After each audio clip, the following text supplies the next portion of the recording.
Great. Okay.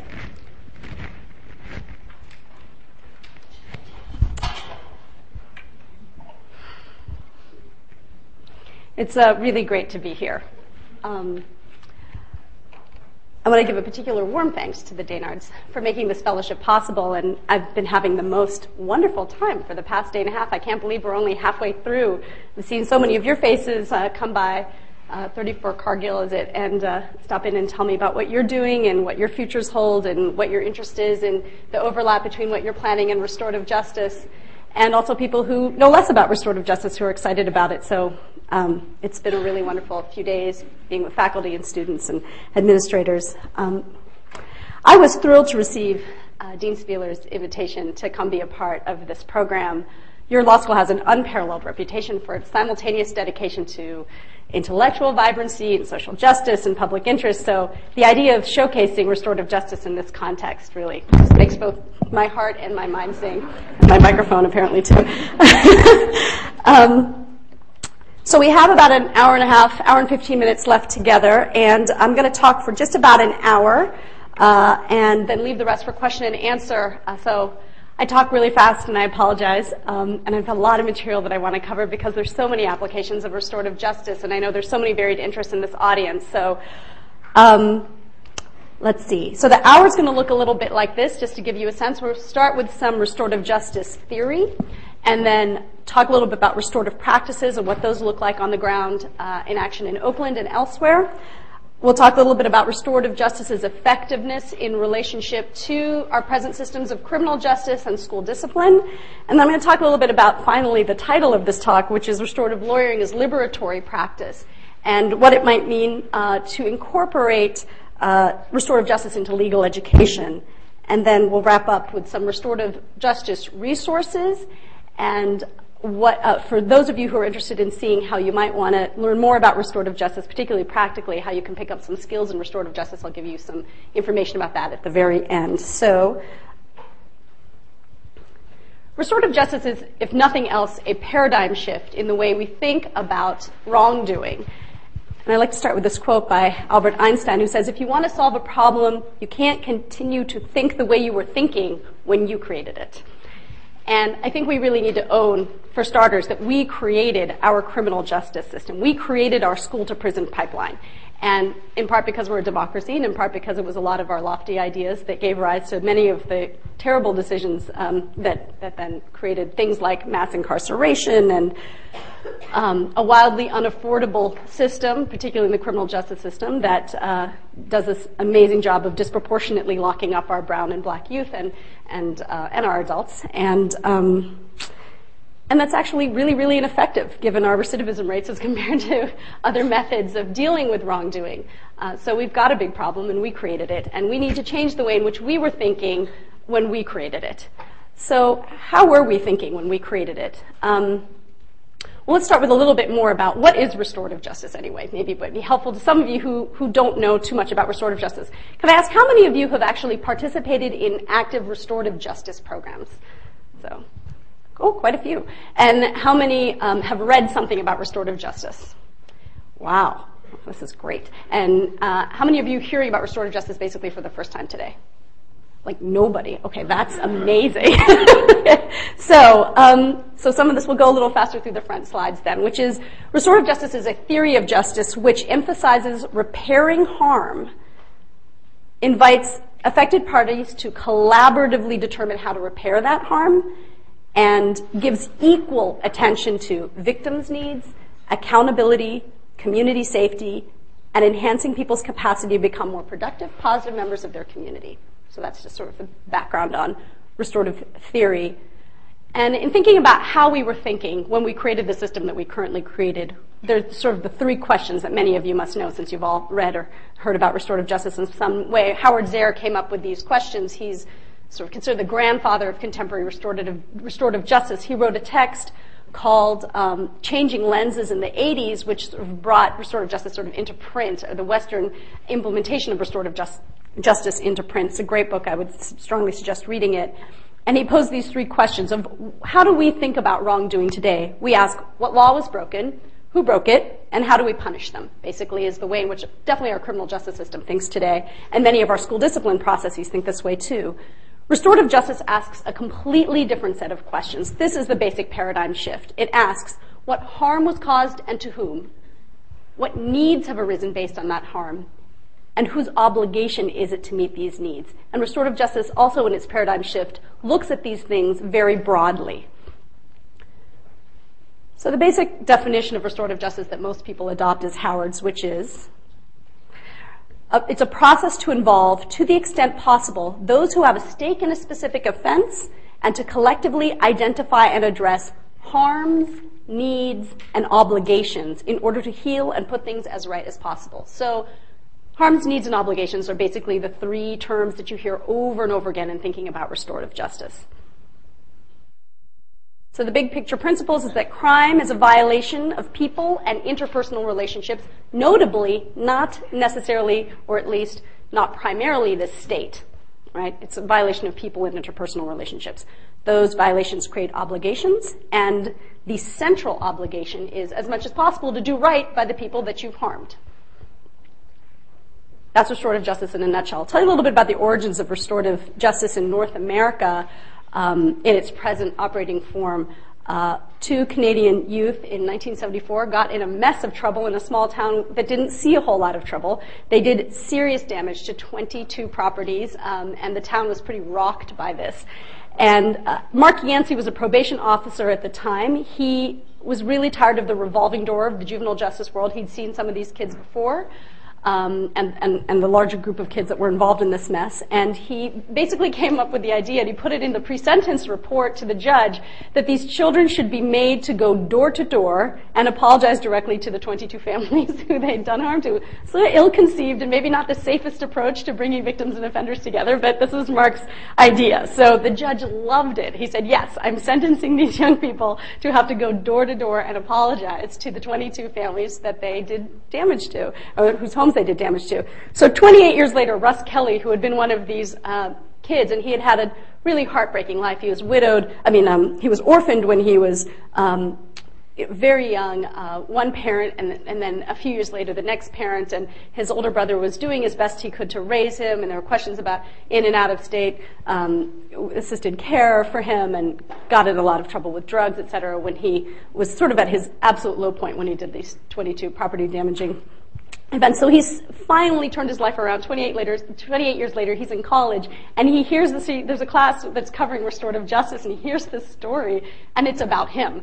And he's completely mortified. So it always reminds me when I'm doing these talks to not give too many identifying details about any of the cases that I'm talking about, in case any of you out there were some people that I worked with a few years ago. But anyway, Russ now volunteers with Mark Yancey. He's like, that's my probation officer, and I have to go. After he got over his mortification, he sought out Mark Yancey and said, how can I help? And now he's a central piece in what's the Community Justice Initiatives, which was it was basically the first large-scale restorative justice program in North America.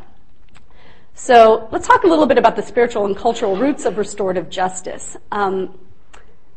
If we look far enough back in any one of our cultures, restorative justice finds its roots there. In that the idea of the collective resolution of conflict exists in all of our societies and all of our cultures. But I'll showcase sort of three that I really like, which is in the Truth, TRC stands for Truth and Reconciliation Commission, really popularized this word Ubuntu, which many of you may have heard. But I'm not going to butcher this, but Ubuntu, Ngumuntu, Ngambantu means a person is a person through other persons. And I think this expression really expresses the depth of what restorative justice is really about. Next, Native American peacemaking circles. First Nations people use these peacemaking circles, which at their base say there is no out. There is nowhere out that we can continue to send people. We can't send them away and out. This is the circle, and we're bringing everyone into this circle to resolve our conflict. And finally, my personal area of interest, which is the Tibetan system of justice prior to Chinese occupation, pre-59, the entire legal system was predicated on this notion of interdependence, and that we are all absolutely connected in every way. Again, there is no out. There is nowhere to send people away to fix the problem when they can come back when they're better. We have to figure out how to do it here. And this quote summarizes it best Whatever affects one directly affects all indirectly. I can never be what I ought to be until you are what you ought to be. This is the interrelated structure of reality. It's Dr. King. So let's talk a little bit about what restorative justice is and then a little bit about what it isn't. Howard Zehr talks about a continuum of restorative practices that range from the pseudo or non-restorative all the way over to the fully restorative. And there are many different types of restorative practices that fall along this continuum. And there are these 6 sort of signposts, little markers that you can look for in your restorative justice program or in the restorative justice program that you're going to create someday. And when you do that, think about these 6 questions and make sure that you're answering as many of these, honestly answering these as many of these in the affirmative as you can. And the first is, does the model address harms, needs, and causes? Causes, we usually talk about harms, needs, and obligations, but I think a really effective restorative justice program looks at causes as well. And what that means is, what are the roots of the offending? And are we doing something to address it directly? Are we doing something to root out the roots of offending? Next, is it adequately victim-oriented? And that doesn't necessarily just mean a surrogate victim or we allow a victim to speak, but that victim's voice doesn't actually have any impact on the process. Those things aren't necessarily victim-oriented or aren't sufficiently victim-oriented. Or maybe they're a little bit more victim-oriented than not including the victim at all, but is it really victim-oriented when we think about orienting ourselves in the place of what the harm has been to the victim of the situation? I think we need to be very critical about this question when we're thinking about true restorative justice programming. Next, are those who harmed encouraged to take responsibility, not forced, not coerced, but encouraged to take responsibility? Are all relevant stakeholders involved? And again, I would ask that we think broadly about relevant stakeholders when there is a rape of when a woman's raped who jogs around this lake at 7:30 in the morning or 6 o'clock in the morning every day, all the other women who jog at that time who heard about it may stop jogging around that lake, right? They are stakeholders in this harm. Is there an opportunity for dialogue and participatory decision-making? This is my favorite one. This is the one that I really try to keep at the center of the restorative processes that I involve myself in, because I think that in many ways, many of the other things can flow from this one if we allow dialogue and participatory decision-making by the affected stakeholders. It tends to be a more restorative process. And then, is the model respectful to all parties? And again, we should check ourselves very carefully about what we mean by respectful. So these are some of my favorite restorative practices, which are conferencing models. There are so many different types of things that people call restorative. I've even heard that there's some Supermax facility that's a restorative justice Supermax. I'm not feeling that one. That one, I try not to say anything's definitely not restorative, but a Supermax facility, not so much. But anyway, there are youth courts that are more or less restorative. There are community boards. There are all kinds of things that can be restorative or call themselves restorative when they aren't. I feel like conferencing models have the greatest chance of overlapping with those 6 factors. And I'll start with victim offender dialogue, which is, if you like my low budget pictures here, victim offender dialogue is usually an in-prison program. It's after adjudication where it's usually in crimes of severe violence, and it's when somebody gets to sit down face-to-face with the person that harmed them or took their family members' lives and have an honest and open dialogue with the person who harmed them. So it's a very powerful model. You can learn about it through 2 films that I would strongly suggest seeing. One is called Meeting with a Killer, and that's the Texas model of victim offender dialogue, and the other is Beyond Conviction, and that's the Pennsylvania model. And there's some differences between the two, and they're very interesting distinctions. So if you're interested in that model, I would check out those 2 films. Next is family group conferencing, and this is something that came from New Zealand. The Maori people basically revolutionized the juvenile justice system to end incarceration nationwide in New Zealand, and I'll be talking more about that later, but the basics of it is bringing a young person together directly with the person that they harmed, and with their supporters on both sides, coming up with a plan by which the young person does right by the victim, by their own family, by the community of harm, and most importantly, in some ways, by themselves. And when that plan is completed, the case is basically expunged. And they do it with all crimes except for murder and manslaughter. And I'll talk more about that because that's the model I'm doing in Oakland. Oops, I forgot the other one, which is peacemaking circles, really important. can be used in all kinds of ways. In some ways, they can be restorative. In some ways, they can just be like talking circles and learning circles. And there are ways in which it's restoratively influenced, but they can be used in ways to directly resolve conflicts. And that is when I would think of them as more restorative justice. When I think about restorative practices that lead to justice, they're ones in which you're resolving some sense of a conflict there. And so, but you can use peacemaking circles in a wide variety of situations, and I think that they work best, like, say, in a school setting where you're using them for everything, talking circles, teaching circles, so youth aren't afraid to come into the circle when there is a conflict. It's not like you only have to go into circle when something's wrong. So in some ways it's good to set it up just generally, and then it's available for justice needs when necessary. So I'll tell you a little bit about Oakland Unified School District now.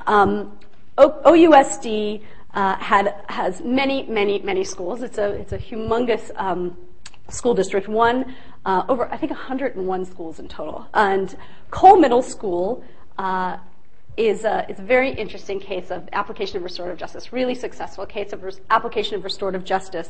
Rita Alford, who is a member of RJOY, she used to be. So Oakland Unified School District has a unified disciplinary hearing proceeding process for the entire district. So when kids are getting expelled, they actually get expelled sort of through the superintendents, through a subset of the superintendent's office.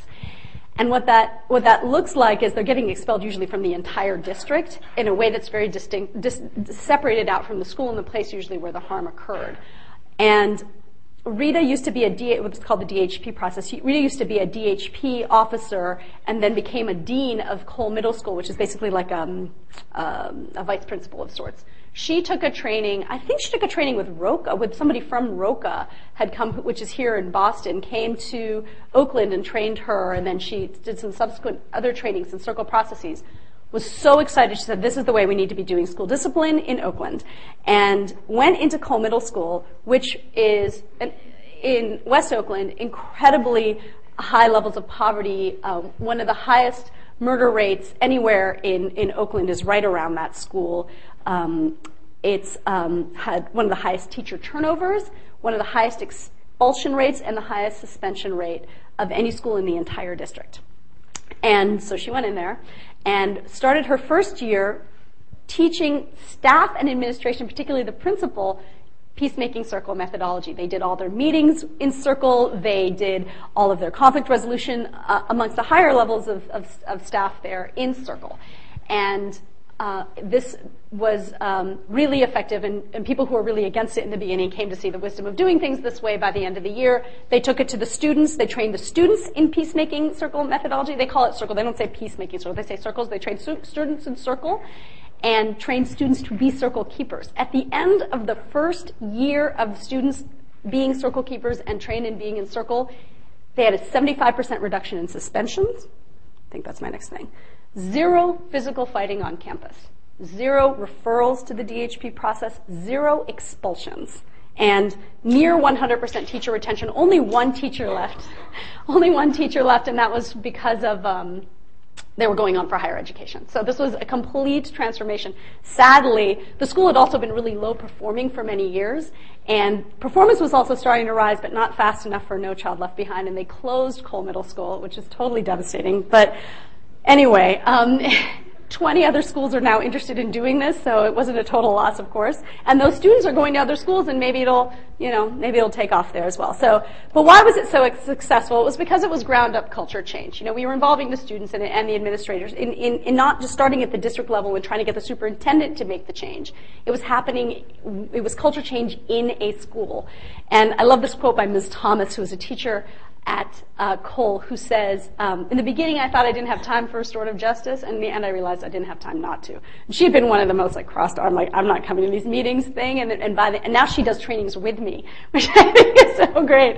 And she tells this story about how, she used to know, it's just like she said, this knot in her stomach would start when she'd see the elbow starting to fly in the back of the classroom, and she knew, okay, I'm going to have to, where am I in my teaching schedule, and am I going to have to take these kids down to the office, and am I going to have to call in an aide to babysit this class while I deal with this conflict? And she said now she'll see the tension starting to rise in the classroom, and somebody will run up to the front of the class and say, Ms. Thomas, we need a talking piece. And they will go to 4 or 5 students will go back. They'll grab somebody else neutral as their circle keeper. They'll go to the back of the classroom, They'll work it out amongst themselves. She gets to keep teaching, and then they come back and sit down, and she says, I don't even know what they were arguing about. Can you imagine?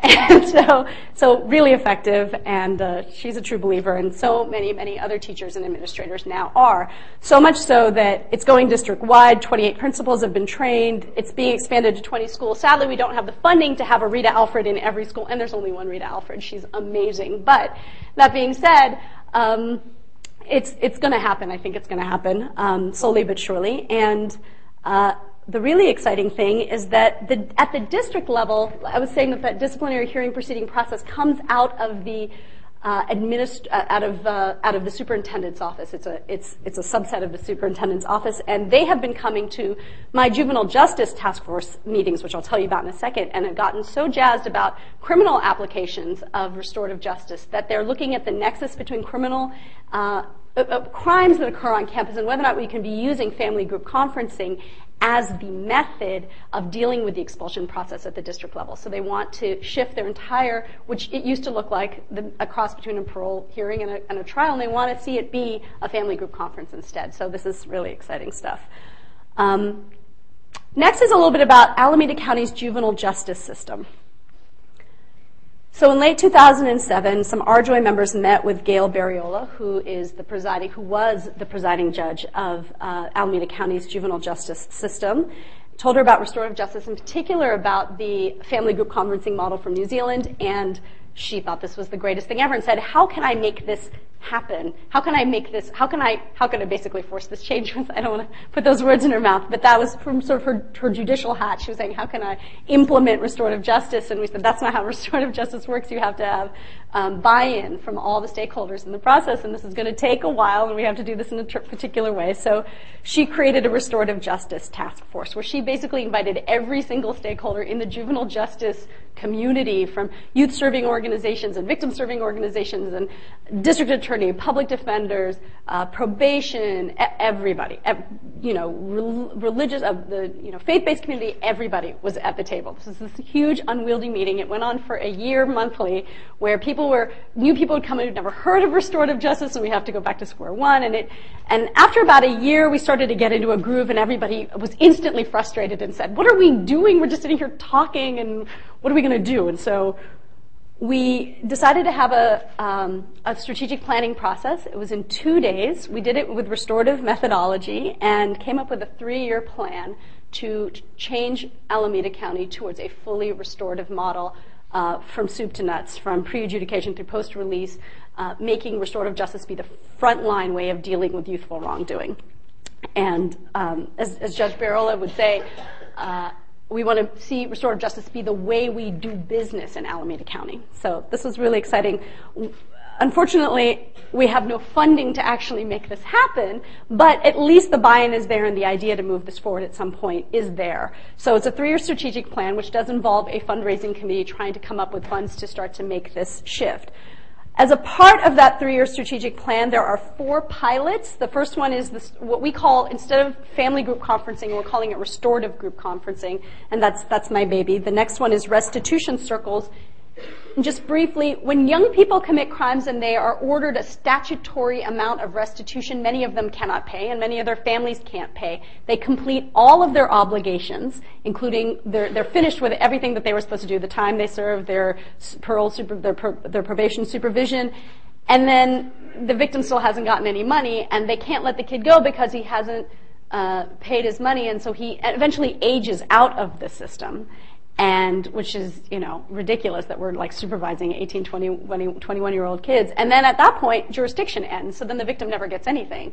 But in those later teen years, a single dirty urine gets the kid back in the system, even though he's done, so it's a big problem. And so we're trying to create a restitution pilot project where victims come back together with the people who harm them, where they come up with a new plan by which there might be some alternative to the money. Victims often actually don't really they rarely only ask for money. They usually ask for less money than you would think, and they usually ask for apologies and answers to questions like, why'd you pick my house? Or so these are the kinds of things that victims don't usually get out of the regular criminal justice system, and they're getting out of these restitution circles. So victims are really satisfied with this process. Then Vogue in the Hall, which is the Victim Offender Education Group, was something that started in San Quentin by a woman by Rochelle Edwards. It's with lifers there. It's an amazing program that basically builds sensitivity towards victim needs by lifers, and the recidivism rates of the guys who leave this program are really low. Now, it's kind of hard to measure because recidivism rates of lifers who are released are generally very low, but it seems to be a very effective program that really changes people's lives. And so we're bringing it to the kids in the hall. And then COSAs are circles of support and accountability, which is a model that was created in Canada to supervise sex offenders who were being released. And it's a model that basically involves wrapping around a person before they're released, and the time that they're most likely, particularly young people, to commit crimes is when they're coming right back into their communities, back into their schools. And so this is creating a circle around them that involves the people who are best at supporting them and best at holding them accountable. And where there's been a breakdown in the family structure, we bring in support into that circle, wrap around the young person, and follow them out. And eventually, when we get the youth at the right place, ideally bring in the victim of their crime if they're still around and interested, to again help build that sense of what was the harm that I caused on the human level. Really helps reduce recidivism. So a little bit about restorative group conferencing, which is my project. We changed the word, I think I just said this, to restorative instead of family, because not all kids have intact families, and we don't want to cherry pick our cases in Oakland to only select cases where kids have families or intact families or what we would consider traditional families. Otherwise, it's pretty much the same thing as the New Zealand family group conferencing model, which started with the Maori people's resistance to disproportionate minority contact. So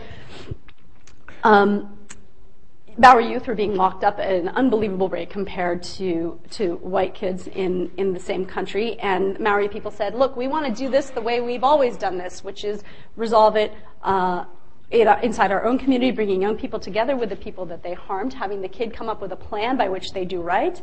And when that is resolved, then the case basically goes away, and we don't need to incarcerate our youth. Well, it was so successful that it went nationwide. The pilot started in the mid-'80s, and you can see there's this precipitous drop in incarceration rates. And they took it took it nationwide. It's not just for Maori kids; it's for everybody.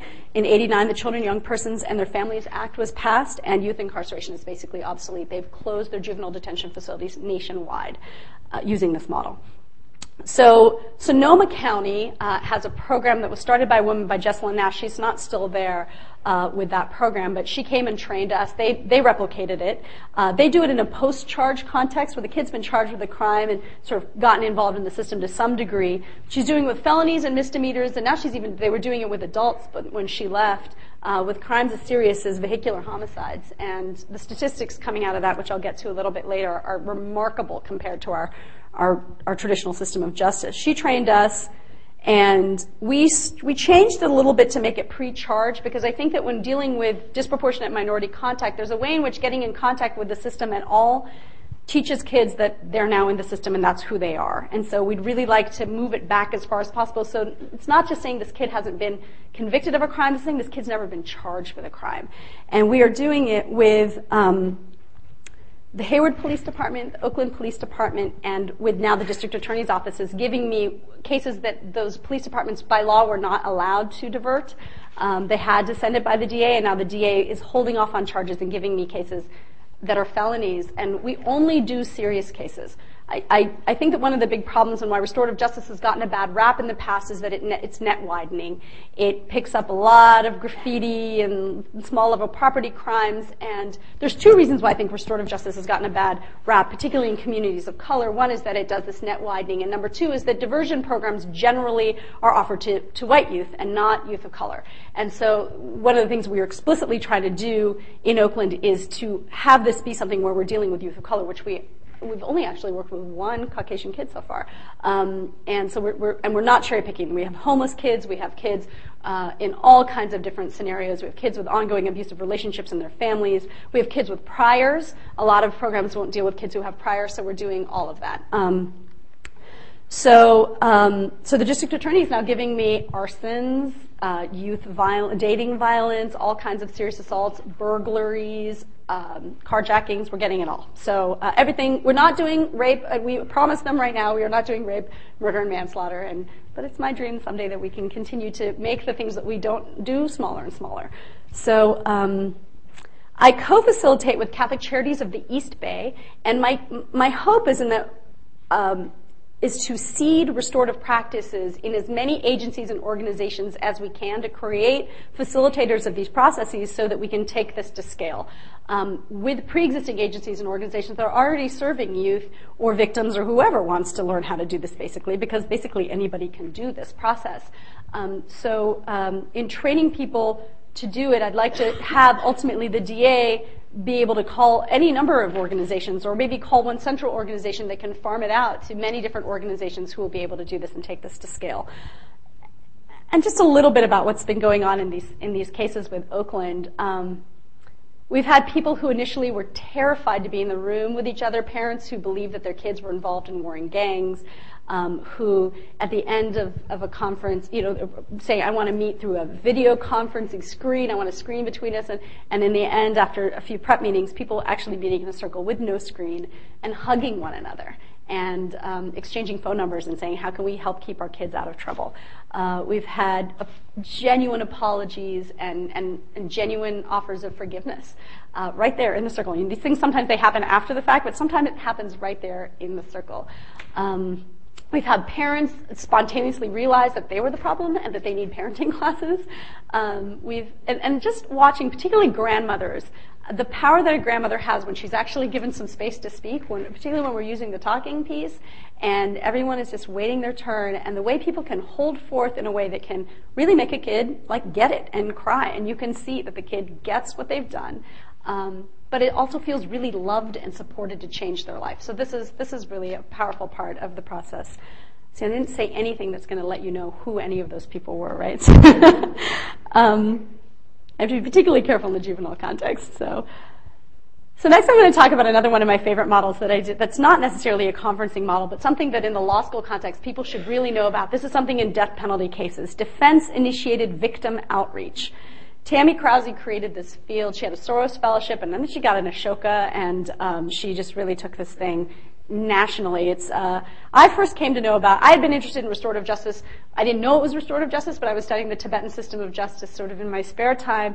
And then at my first clerkship, I was working in Vermont for Judge Sessions, who some of you may know wrote that Fell opinion, which found the death penalty unconstitutional. He was overruled, the federal death penalty unconstitutional for some issue of evidence law, but he's also the chair of the United States Sentencing Commission, and he's very open-minded about what can be beneficial and in criminal trials in particular, having been one of the few judges in this country who was a public defender prior to becoming a judge. So there's not a federal judge, not very many of those, unfortunately. So Judge Sessions got a request from the defense team to hire a I think they were called defense-based victim liaison at the time, but now they're called defense-initiated victim outreach person, which is DEVO, which we like better. So he got a request for a DEVO person, and he granted it. And so Tammy Krause came on the case. It was a really, really heartbreaking case. It was an interstate pipe bombing where a young man had been involved in some sort of internet scam with somebody from, I believe, Michigan, and the man, to punish him for having sold him a bad CB radio, sent him a pipe bomb. And it killed him in front of his mother in their trailer, and she lost her leg as well. And she was on the fence, I believe, about the death penalty, probably leaning towards it. And there was a lot of push from Washington at that time for somewhat dubious reasons, I think, because the federal death row at that point was extremely black, and this was somebody who was white who had committed a crime, and I think that there was something going on with that, like let's get this guy on death row. And so there was a lot of push to have this case move forward as a capital case. And Vermont also doesn't have a death penalty, right? So it's a very awkward place to try to find a death-qualified jury.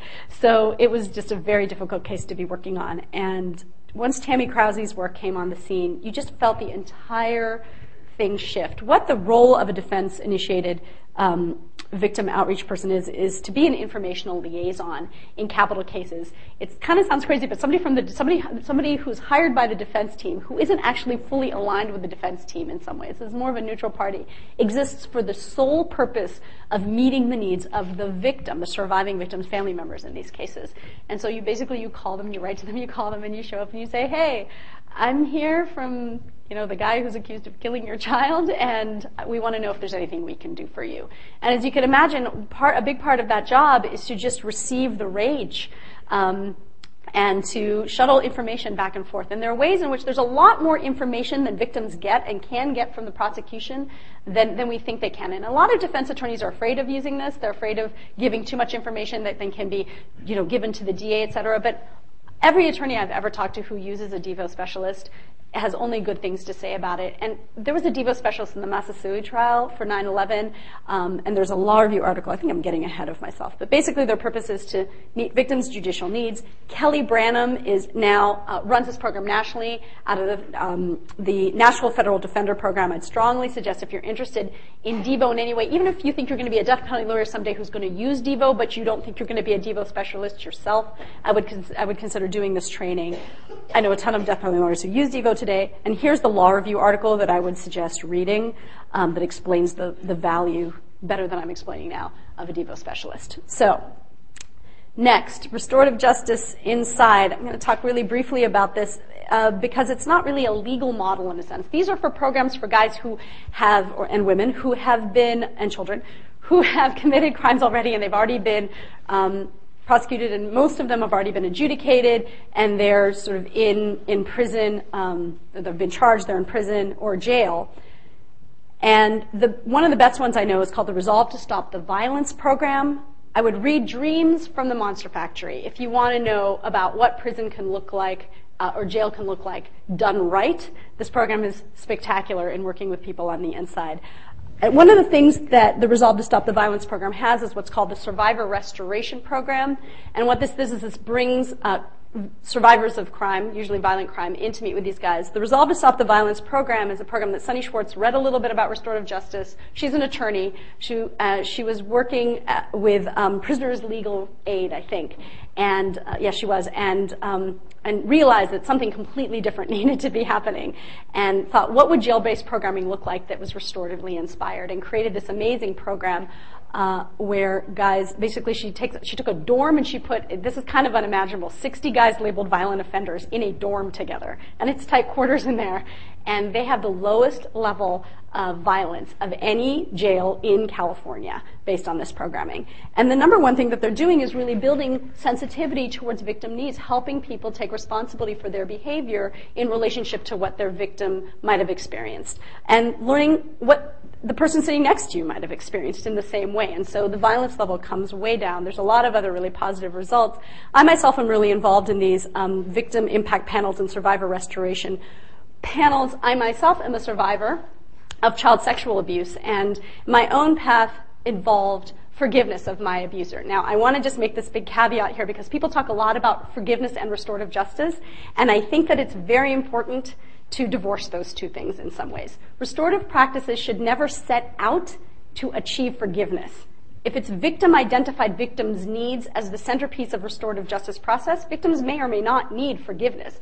That being said, there's nothing like a restorative process to help sort of build forgiveness, but we really can't come at it that way in a sense. In the same way with DEVO, there's nothing like defense-initiated victim outreach that leads to a victim ultimately saying, surviving victim's family members saying, I don't want this guy to get the death penalty. But that can't be the purpose of doing it if you're really respecting victims' voices. That is likely to flow in some ways, and forgiveness particularly is likely to flow from restorative processes, but let's not try to push victims into forgiveness. Okay, so I give this talk in prison all the time with these groups of violent offenders about my own history of abuse and my path to forgiveness, and the guys inside came up with this idea that they wanted an ongoing peacemaking circle exploring forgiveness in their own lives. And so we did this 18-week project where I co-facilitated with an artist facilitator, and it was literally one of the most beautiful things I've ever done in my life. So circles inside with guys using restorative processes, and again with the forgiveness circle, we didn't try to answer whether or not forgiveness is right or wrong, or how to make you forgive anybody. It was much more of an open-ended discussion, which led to some really beautiful results. And another thing that's happening again, Victim Offender Education Group in San Quentin, where primarily I've been bringing in other survivors of sexual crime to meet with guys inside. And one of the most beautiful things that's been coming out of this is guys are starting to stand up. Lifers in particular will stand up and say, I killed somebody who reminded me of the person who raped me when I was 7 years old. And they want a study group around child sexual abuse. So we're thinking about how to create a sexual abuse circle inside San Quentin's lifer community with the goal ultimately, an inside-out circle. We're bringing in survivors from the outside who didn't commit crimes, or maybe didn't commit crimes that they got caught for, and guys inside who committed crimes, which they did get caught for, and trying to create a dialogue around how do we use our trajectory of healing in a way that's more positive instead of some of the choices that have been made. And then with the ultimate, the guys have come up with this thing too, where they say, when we find out that somebody is in for pedophilia, we want to kill them. And so that's one of the largest causes of murder inside prison, right, is that guys kill people that they find out rape children. Well, why do we think that is? Many of those guys were themselves raped as a child, and so they're very interested in starting a dialogue with guys who were in for child sexual abuse. So this sounds really juicy to me, and I want to get involved with this, but obviously there's huge security issues involved, so we're going to see where we can take this slowly. And this, I just wanted to share this with you, is the forgiveness mantle that the guys made. Every 2 or 3 weeks, the artist facilitator I was working with would, Morzano Myers, would help the guys come up with a piece of art that related in some way to the subject we were covering. So if we're talking about, is forgiveness weak or strong? Is forgiveness weak or strong? Can you be a man and forgive? You know, and so then she'd bring in some weaving project where she'd talk about the roots of weaving in African cultures is often it's a male activity, and that weaving is actually something that involves a great deal of strength when you think about it in the fabric of a community, is things coming together in a way that makes things stronger when they're woven together. So then she sewed this whole thing together, and these guys, it's like 18 feet long and 5 feet tall. It's huge. And the last week, and sometimes a guard would come in and out of the room when we were meeting, and the guard came in, and one of the guys, we unfurled it, and one of the guys looked at the guard and said, can we do something with this? And the guard had really gotten into this group. He thought this group was great. And the guys stood up, and they wrapped it around the outsides of themselves, and they just kept wrapping it tighter and tighter, and they came into this little ball, and they just stood there in silence for like 5 minutes, and a couple of the guys started crying, and it was really just this beautiful healing thing. So now back to the nitty-gritty for a few minutes, which is, I want to talk a lot about effectiveness, because I think this is very important. I'll start with victim satisfaction, because that's one of my big interests. In the Sonoma model that they're using for family group conferencing, greater than 90% victim satisfaction. And I often think about our victims' rights movement in the United States and how upset they are with how they are treated in our regular system of justice.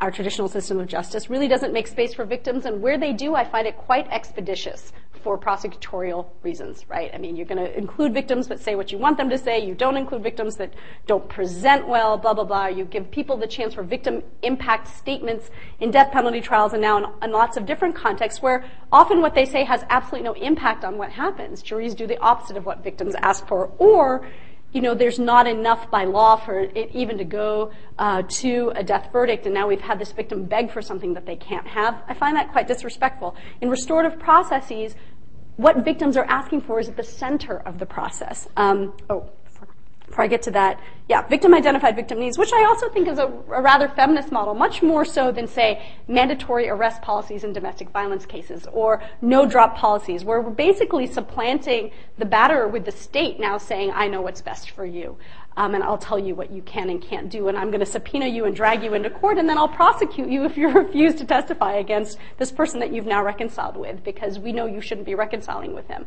And I think there's a lot of complex issues around domestic violence, and there's some situations in which, of course, safety concerns would ask us to think very carefully about whether or not we want to bring people together. But in Nogales, Arizona, there's a very effective restorative justice program going on with domestic violence cases, and I'd suggest that you check it out if you have some interest in the nexus between domestic violence and restorative justice.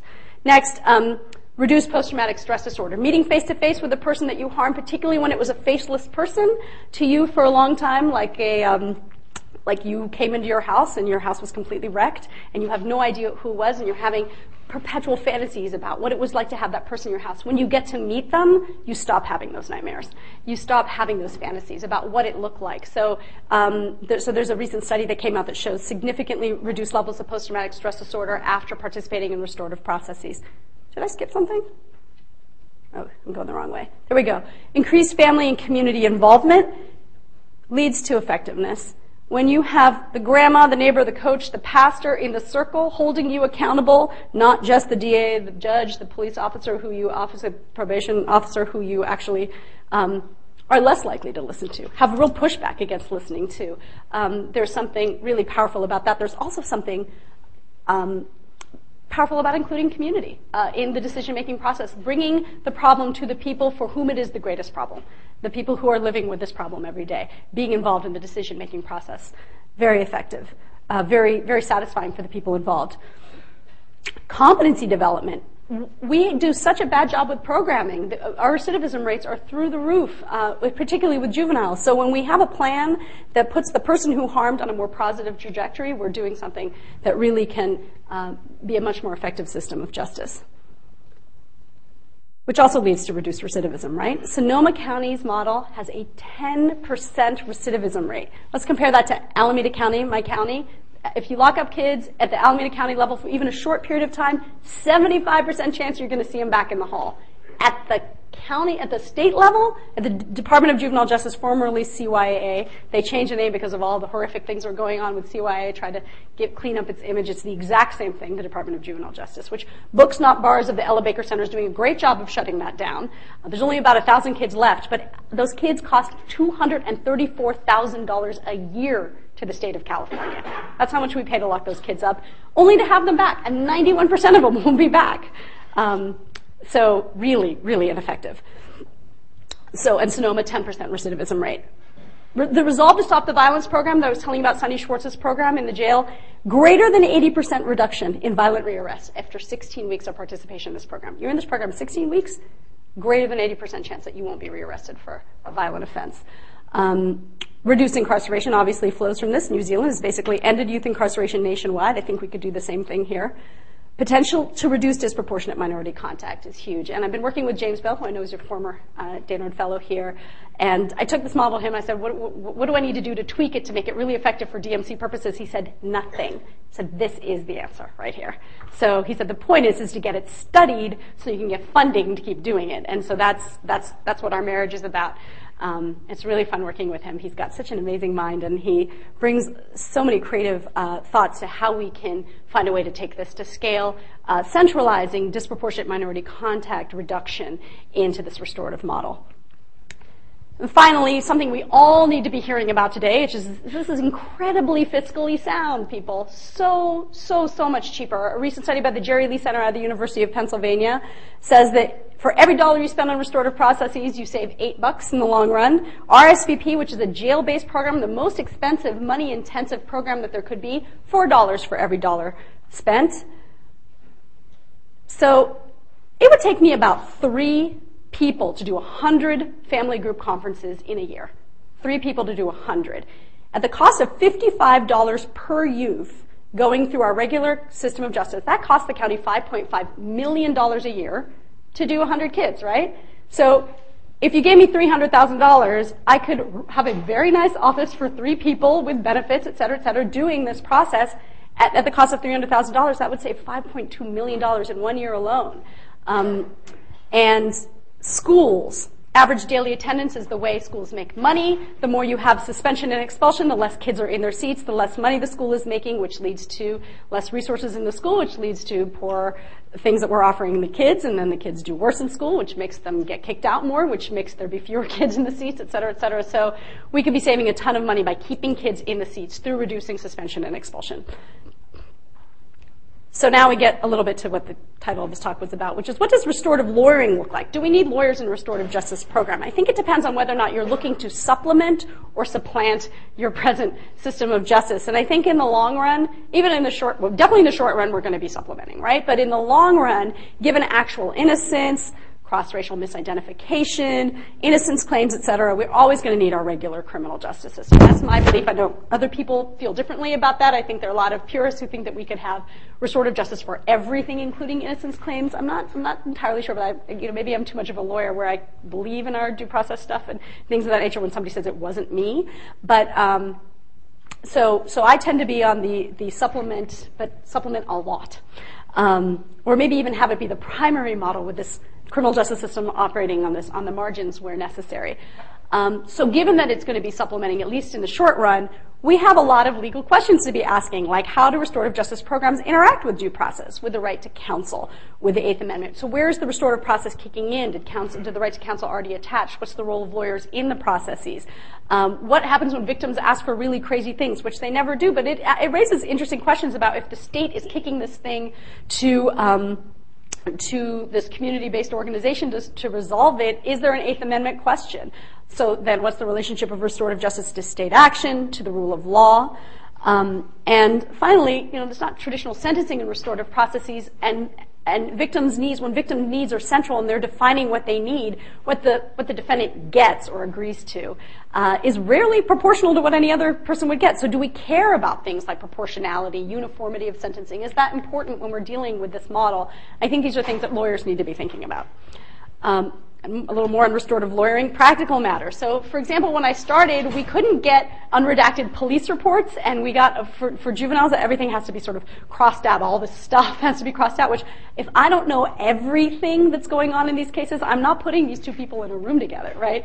So you needed somebody with a little savvy about how to create a standing order to get the judge to sign to allow everybody who's doing the restorative processes to get access to unredacted police reports, but not too many people, because you want to make sure that you're preserving youth's rights to privacy around this kind of stuff. So you also have to ask questions about what can be legally diverted. In California, we have these 707B offenses, which are like strikeable offenses, and it says that they're not divertible, but are there ways that we can sort of shimmy around that, and how do we define a crime, and how do we get the police to talk about a crime so it doesn't have to be a non-divertible offense? So there's all kinds of things that we can do to get things into that you need lawyers to be thinking about.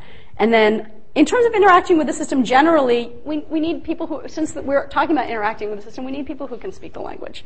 So, but ultimately, in an ideal community-based conflict resolution model, do we really need lawyers at all? And there's this guy by the name of Dominic Barter. I don't know how many of you know about his work, but he takes nonviolent communication methodologies and applies restorative principles to it. He works in the favelas in São Paulo, and he's created these spaces with the community. He's sort of facilitated their creation of these spaces, sort of a 20-block radius where nobody calls the cops under any circumstances. And in part because there's so many places in which the cops are complicit with the terrible things that are going on in these favelas. And they have on-call circle keepers. They're places at community centers where you sign up for, do you need lawyers? Do you need lawyers for anything under those circumstances? So I like to think about being like the death penalty lawyers who work to make themselves obsolete.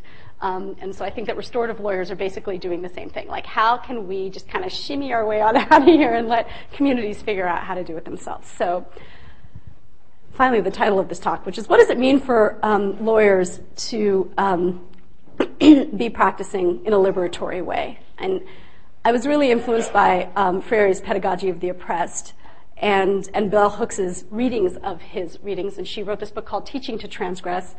And in that book, there's a chapter called Theory as Liberatory Practice. And those words, liberatory practice, just jumped right out at me. I thought, that's what I want to be doing as a lawyer. And so in thinking about Freirean pedagogy, self-actualization, student self-actualization is really at the centerpiece of this thing. And I think it's a great parallel for restorative processes because stakeholder self-actualization or stakeholder actualization is at the center of restorative processes.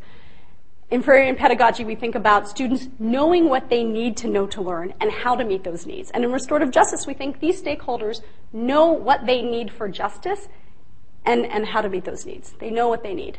And I think this is sometimes hard for lawyers to take off our we know best hat. and every other professional that I work with. And that's one of the things that I think Carolyn Boyce-Watson is going to be covering tomorrow in the Community Roundtable about this role, this dance that we need to do between bringing in professionals where we're needed, but also stepping off and taking off that professional hat and bringing our human self into the circle when we don't really need to be wearing that heavy-handed hat. So that got me really excited about the idea of sort of a Freirean legal practice in a sense. I think that they're particularly liberatory in a way too for lawyers, for us, because I find that this profession was, while I enjoyed practicing law in many ways, and I wouldn't mind going back to it every once in a while, there are ways in which it caused me to sort of split off from, my survivor history or my defendants' rights politics, and I felt really sort of split in ways that didn't feel whole and didn't feel helpful. And circles really liberated me from this binariness, from this us, them, plaintiff, defendant, right, wrong, victor, vanquished, win, lose, which really, and the ego stuff that goes along with that as lawyers, I think, is really huge, to just to dispense with all of that and just to be present with healing and coming up with best outcomes for all the parties involved in a way that feels really natural and whole. Circles basically also liberate from the hierarchy. When we get rid of those labels, we kind of get rid of hierarchy at the same time. And everyone in that circle is bringing wisdom that's equally important. And it's usually grandma or the pastor or somebody else has way more that's important to say than me. And I actually, despite the fact that I've spoken this long, I'm pretty quiet in circle.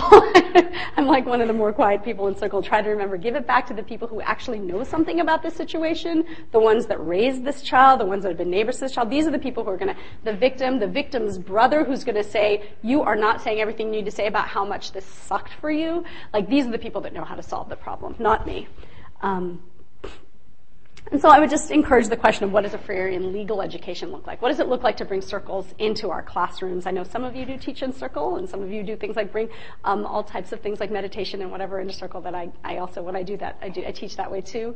And I think, again, it's really wonderful to see what can come out of that, where the wisdom is in the group of people that you're engaged with, instead of seeing it as me having all the information and, trying to impart that, sort of depositing this banking model of education. So, my goal is for there to be lots of restorative justice institutes in every educational institution in this country. And I would start first with statistics, even though I think that they ultimately need to live in a law school, because I think that restorative justice is about justice, and it is about accountability, and it's about obligations and legal obligations, and I think that it needs to be sort of thought about from a legal perspective to that end, and also to make sure that all of this well-intentioned restorative justice stuff that pops up here and there isn't actually running amok of the Constitution and other things that we need to be really careful about. So I think that we need to have lawyers sort of holding restorative justice in some ways, but I think statistics are really important up front to make it justifiable that we have these things. Because we have to prove that it's reducing disproportionate minority contact. We have to prove more that the recidivism rates are going to be so much lower, et cetera, because nobody's funding this right now, and we need to get it funded to prove it, and we need somebody to study it to prove it. Luckily, the Henderson Center for Social Justice out of Berkeley is offering to study us for free, which is great, but I think we need to take it bigger than this. I also think that restorative justice institutes should include a lot of different other, I think that it's ultimately an interdisciplinary field, so we need to have psychology, criminology, sociology, religious studies, definitely. I like undergraduate legal studies being a part of this dialogue because much more than you folks know, offense, undergraduate legal studies people have this like really creative inquiry thing going on where they're not like, what do I need to know to pass the bar kind of thing going on. And so restorative justice, not so much helping you pass the bar and a lot of, maybe keeping you sane enough to pass the bar, but not necessarily helping you pass it. And so there's a way in which involving undergraduates who think about legal education in much more creative ways in some ways than law students. Social work, obviously, and philosophy, legal philosophers, too, need to be part of it. So this quote is for your school, who I know is very heavy on co-op in wonderful ways. I hear and I forget, I see and I remember, and I do and I understand.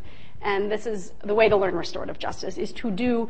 And the restorative justice training programs that are out there are really heavy on the do. You get a lot of practicing what it's going to look like when you're in that victim-offender dialogue, et cetera. So Eastern Mennonite University Summer Peace Building Institute. And you don't need to write this down because I'll get this PowerPoint to all of you who need it. I can get it all to you. Sorry, I should have said that at the beginning.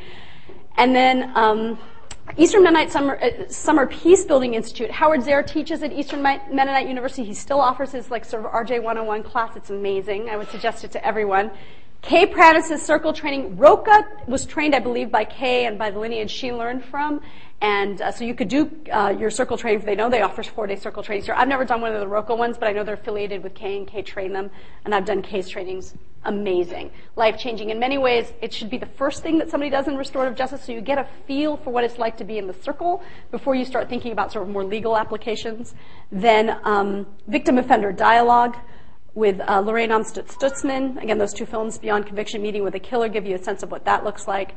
The Devo training with Kelly Branham out of the Nashville Federal Defender, but she travels. She does 2 trainings a year nationally. And the Vogue training at Insight Prison Project in San Quentin. If you are going to be representing people who serve time, that training is an amazing way of learning what the experience is going to be for incarcerated people. It really teaches you the stakes of your work. It really makes you take your work seriously. So finally, here's a list of useful texts. And this last one, No Future Without Forgiveness, is a wonderful explanation of what restorative justice looks like in international post-conflict societies. That could be a whole other talk about restorative applications in post-conflict societies through tribunal-type situations, but no time today, obviously. And here's just some parting thoughts on justice. I think these 2 quotes really summarize best what restorative justice ultimately can achieve. That action alone is just, which does not harm either party to a dispute. It's Gandhi and Gandhiji, and justice is love correcting that which revolts against love, which is Dr. King. So that's it. Questions? Sorry, I talked way longer than I thought I would.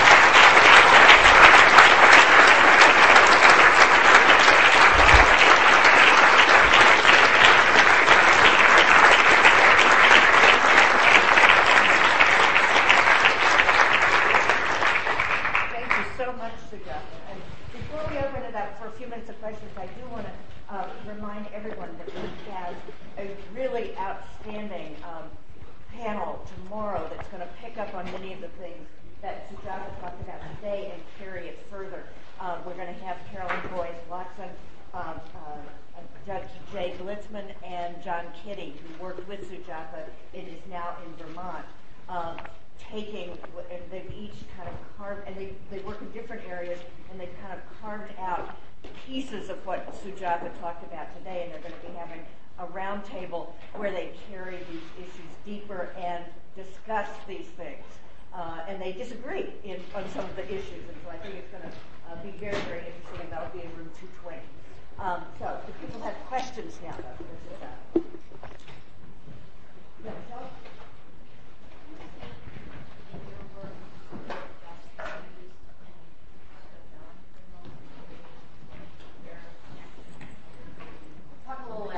Care and protection of children.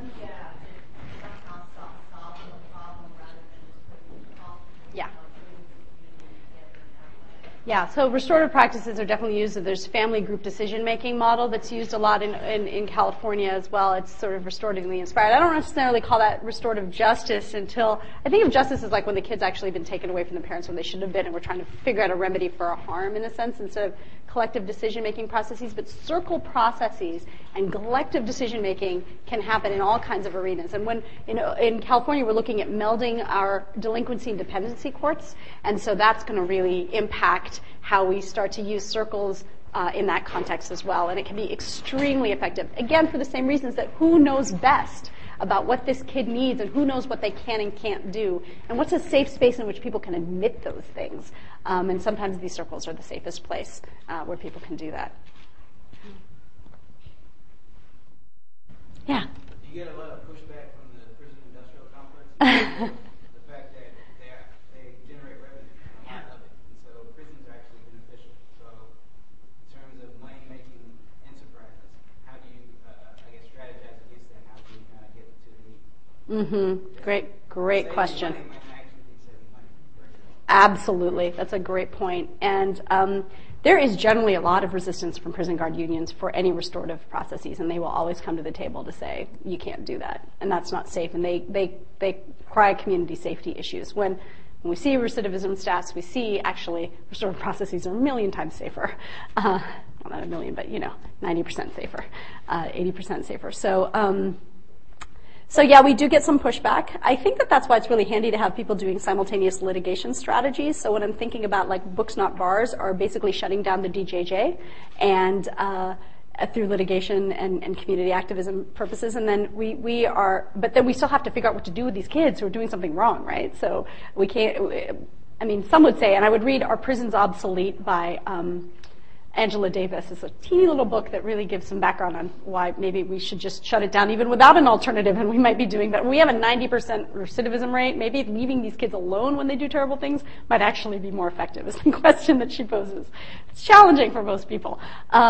But so when there's simultaneous litigation strategies or things going on in California right now, right, where like 40,000 prisoners have to be released right away, those are primarily nonviolent offenders or lower level offenses, but as we continue to have to either fiscally or legally because of the types of prison overcrowding that we have in California. I represented a lifer once at a hearing, and I went to his prison in the middle of the state, built for 2,500 people, maximum legal capacity under emergency situations, 4,000. There were 7,000 men in there. 7,000 men in there. I mean, it was like nothing I'd ever seen. So that's illegal, and people are doing stuff about it. So what are we going to do with these people? So in some ways, the prison guards union, as we continue to have this crisis in California at a minimum, the prison guard union is just going to have to keep up with the fact that this just isn't going to work. Now, whether or not Schwarzenegger is going to ship everybody out of state or privatize or whatever, I'm not sure. But yes, the point is that we do have to answer that. And when fiscal concerns sort of trump other sort of moral concerns or an interest in efficacy, et cetera, I haven't really engaged with that yet. I'm starting small. I'm starting with juveniles. I'm starting in a place where people are comfortable. My personal interest is more with adults, but I decided to do it with kids because I feel like it's more palatable for people up front to try to give these chances to kids, even though it's actually tougher in many ways than the regular system of justice. So. I have two very different questions.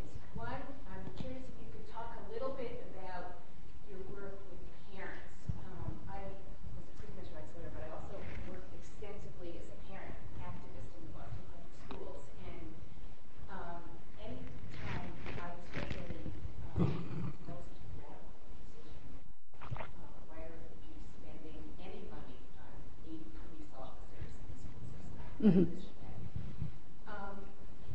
Not just pushback from administrators or but parents, who consistently, would say, number one priority is safety in the schools, and these are, Black, Latino, Yes. Asian, Yeah.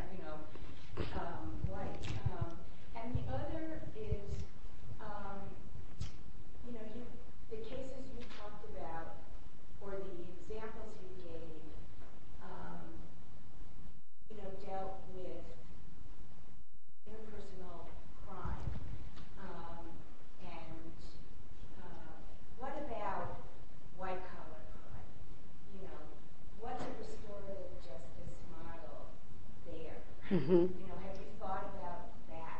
Mm-hmm. Or are we just otherwise also creating like a two-tiered system Mm-hmm. where, some folks are just out of the courts? Mm-hmm. So. Other, the court systems for corporations and other, Mm-hmm. more powerful. Mm-hmm. So I'll answer the second one first, which is I'm a true believer and I think we can do it for everything. And I've seen Rita Alford do it for all kinds of things where you think you couldn't have like 90 people in a circle to resolve some conflicts. And so it's an issue of making the time for it. I'm working with kids now. We don't have white-collar crime, but we do it. We're open to any crime that a kid could possibly commit. I think that it can be done in the adult context, and I think it could be done for anything. But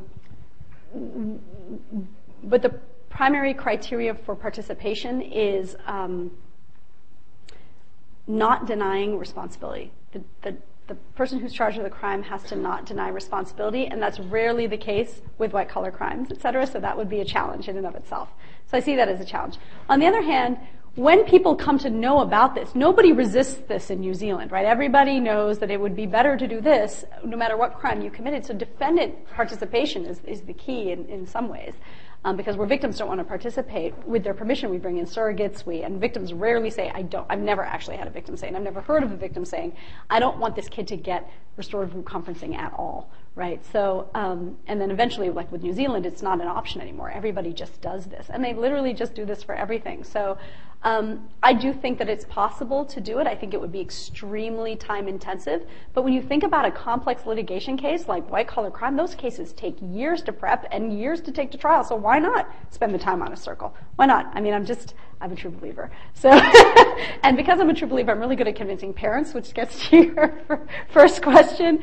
But again, it's safer. It's better. I mean, Cole Middle School does not have physical fighting on campus anymore. So why not go with a model that works better? And when you can convince parents of that, I get a lot of parent pushback.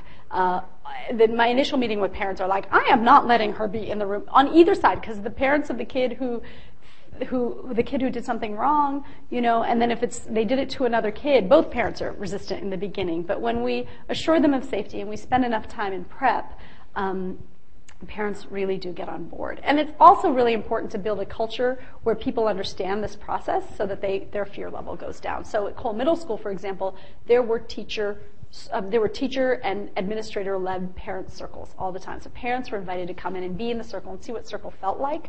And parents were involved in circles, and then they talk in their neighborhood about what it was like to be in a circle, and it just sort of spreads. So starting small and just making it really welcoming and allowing people to know about it and being really convincing. And look, let me tell you, we have much less violence after this than before it, so you don't need a police officer here anymore. So.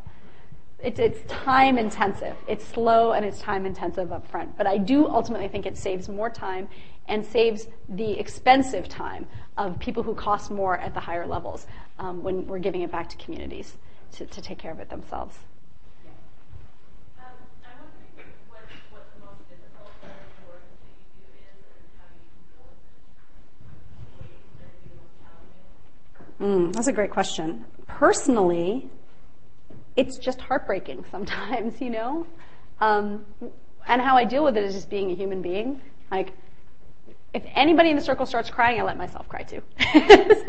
So, that's always really great to have the freedom to do that, where obviously I never got to do that in court. So this is really great to be able to cry. And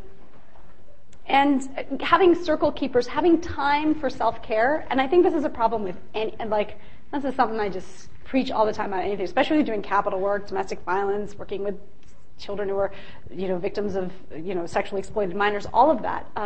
You need to do a lot of self-care. And so making the time for that self-care, this is just me personally speaking, but then I look around me and I see the same problem with everybody, because we always make all the other people who need help more important than ourselves, and then we sort of burn ourselves out. So I find that circle work and all restorative processes are much more, I get to bring my whole self to the circle, so there's less of this shut down and then, want to go blow off some steam elsewhere, but then having no time to do that.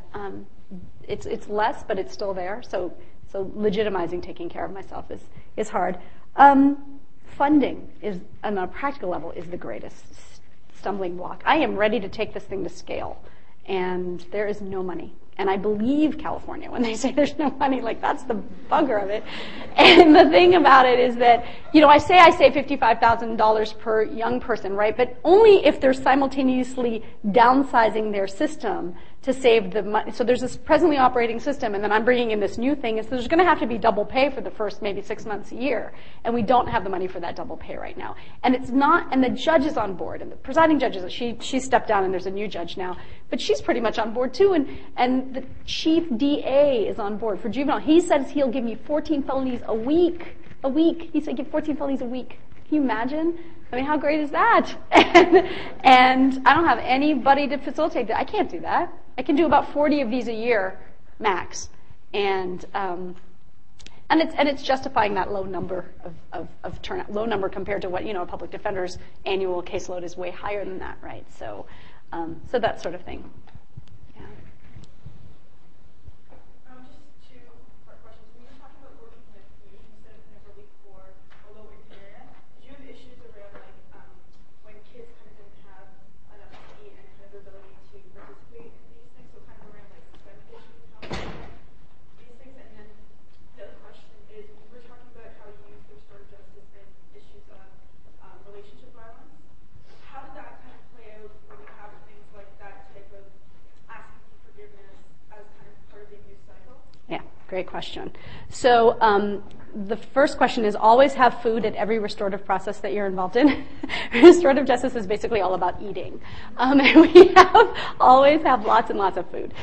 Just in terms of the kids who come into the room are often really cranky and they're often jacked up on Coca-Cola. You want to have healthy food in all of your restorative processes. And that's just the immediate answer. And then on the larger question, we try to have in our circles some service providers that are there who can offer services to the youth as a part of their plan to look at some of the systemic issues. So as we unpack them, the plan itself needs to resource the kid to do that, but it's a question of, I spend a lot of time with community-based organizations that are youth serving in order to hook them up. So when somebody comes to the task force and says, and this is a frustration people have in restorative justice, where they say, I do restorative justice, I do gang tattoo removal, and you're like, okay, harms, needs, obligations, not feeling the connection, but don't ask them to leave because your kids might need some tattoos removed or not, but keep a list of all of those resources and say, I'm so interested in this and I want to do restorative justice and I remove tattoos. Great. Let me keep track of you. So I try to, Center for Family Counseling is now wanting to bring a family counselor. They provide free services. I want to have them in the circle every time. That was your first question. Your second question is, it's a longer question, it's a longer answer, but I would say people need to have multiple areas of expertise. So you need to be a restorative justice expert. You also need to be a domestic violence expert to do that kind of work. So when you're doing, so I would want many people involved in those restorative processes that know a lot about DV. So we're not like in the honeymoon phase and thinking everything's great and then everybody leaves and then, there's some huge blow up right after that, right? You need to know what cycles of violence look like to be able to do restorative work in those kinds of, so we need specialists, we need restorative justice specialists. So Linda Mills is one of those specialists. The Center for Violence and Recovery out of NYU specifically tackles this issue. She studies the program in Nogales, Arizona. She wrote a book called Violent Partners. And if you're interested in restorative justice in relationship to domestic violence, I'd read that book. I know several of you still have your hands up, but I will come tomorrow and can continue the discussion. And I want to thank Sujatha. Mm-hmm. Thank you guys. Thanks a lot.